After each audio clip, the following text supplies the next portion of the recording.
to Paulina. Some days elapsed, and it appeared she was not likely to take much of a fancy to anybody in the house. She was not exactly naughty or wilful.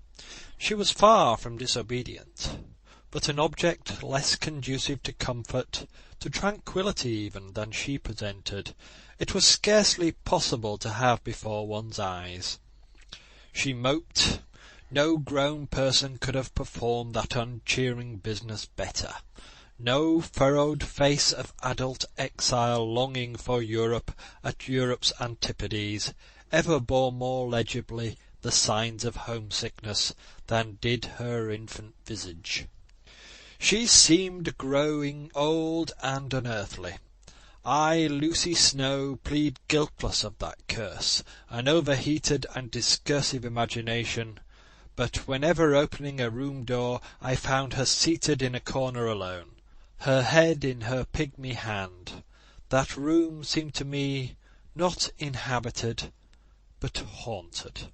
And again, when of moonlight nights on waking I beheld her figure, white and conspicuous in its nightdress, kneeling upright in bed, and praying like some Catholic or Methodist enthusiast, some precocious fanatic or untimely saint, I scarcely know what thoughts I had, but they ran risk of being hardly more rational and healthy than that child's mind must have been. I seldom caught word of her prayers, for they were whispered low sometimes.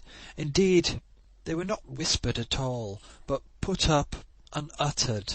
Such rare sentences as reached my ear still bore the burden. "Papa, my dear papa." This, I perceived, was a one-ideaed nature, betraying that monomaniac tendency I have ever thought the most unfortunate, with which man or woman can be cursed. What might have been the end of this fretting had it continued unchecked, can only be conjectured. It received, however, a sudden turn.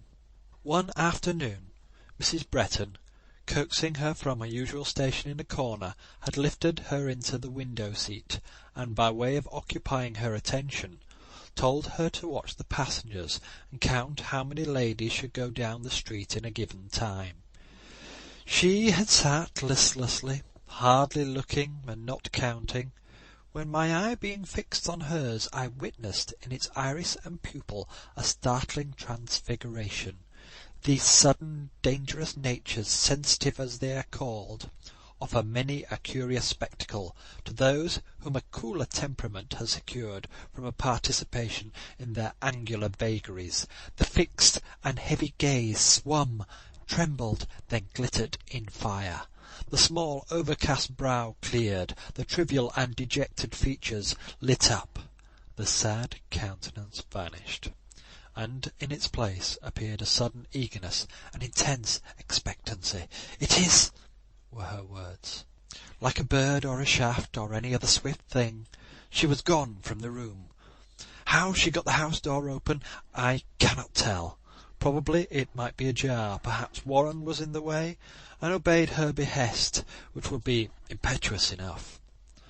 I, watching calmly from the window, saw her, in her black frock and tiny braided apron (to pinafore she had an antipathy), dart half the length of the street, and, as I was on the point of turning and quietly announcing to Mrs. Bretton that the child was run out mad, and ought instantly to be pursued, I saw her caught up and rapt at once from my cool observation, and from the wondering stare of the passengers.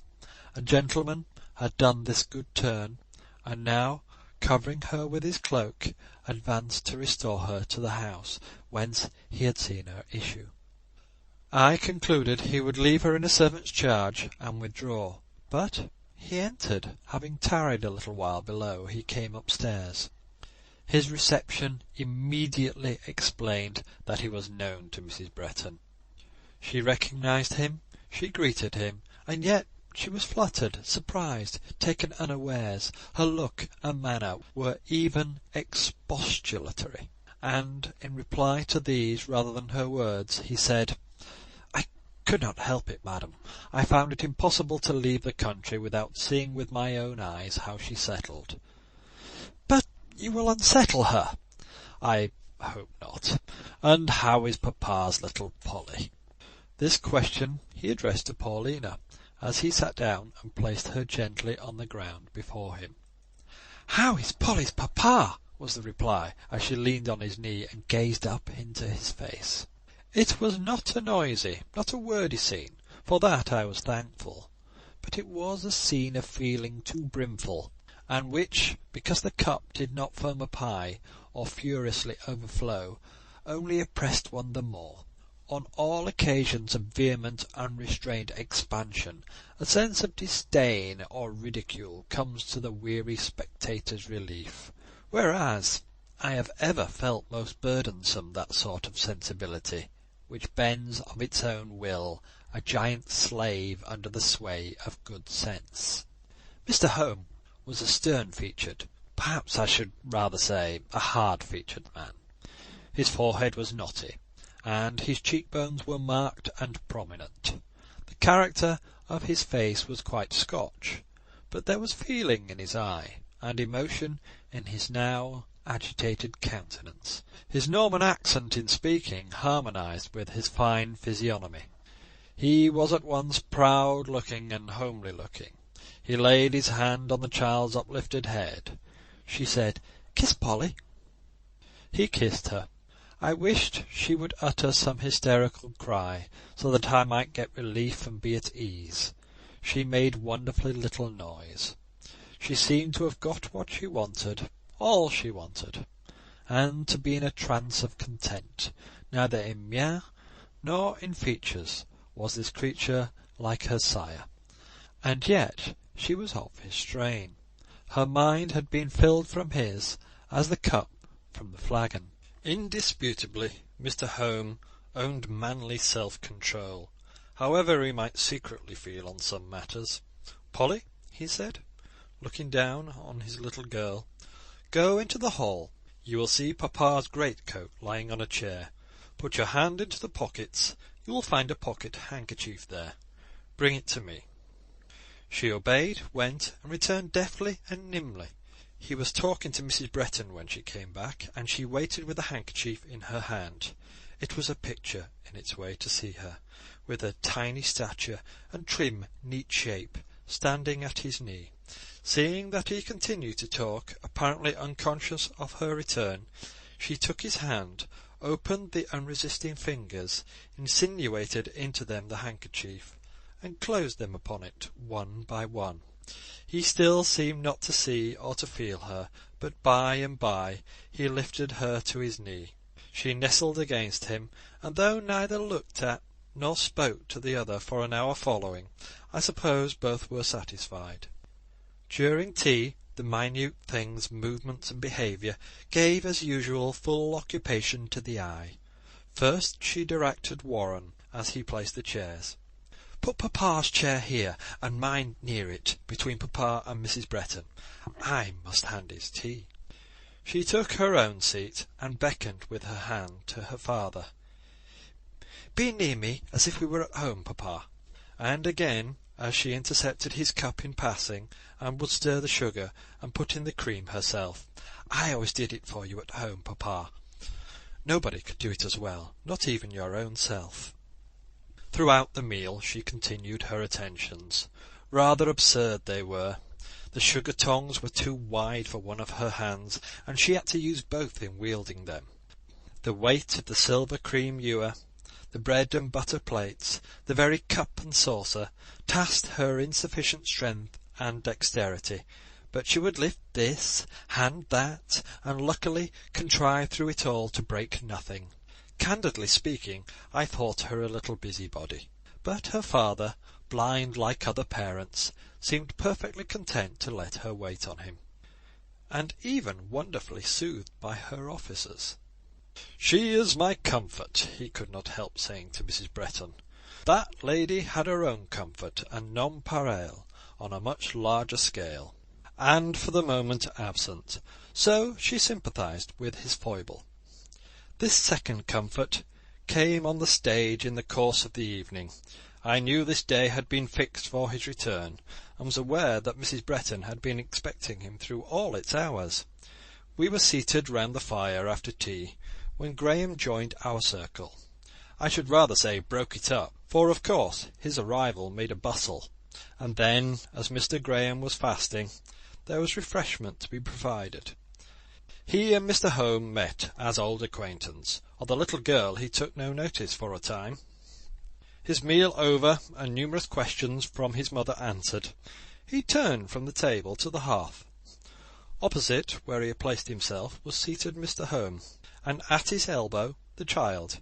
When I say child, I use an inappropriate and undescriptive term, a term suggesting any picture rather than that of the demure little person in a morning frock and white chemisette, that might just have fitted a good-sized doll, perched now on a high chair beside a stand, whereon was her toy workbox of white varnished wood, and holding in her hands a shred of handkerchief, which she was professing to hem, and at which she bored perseveringly with a needle, that in her fingers seemed almost a skewer, pricking herself ever and anon, marking the cambric with a track of minute red dots, occasionally starting when the perverse weapon, swerving from her control, inflicted a deeper stab than usual, but still silent, diligent, absorbed, womanly. Graham was at that time a handsome, faithless-looking youth of 16.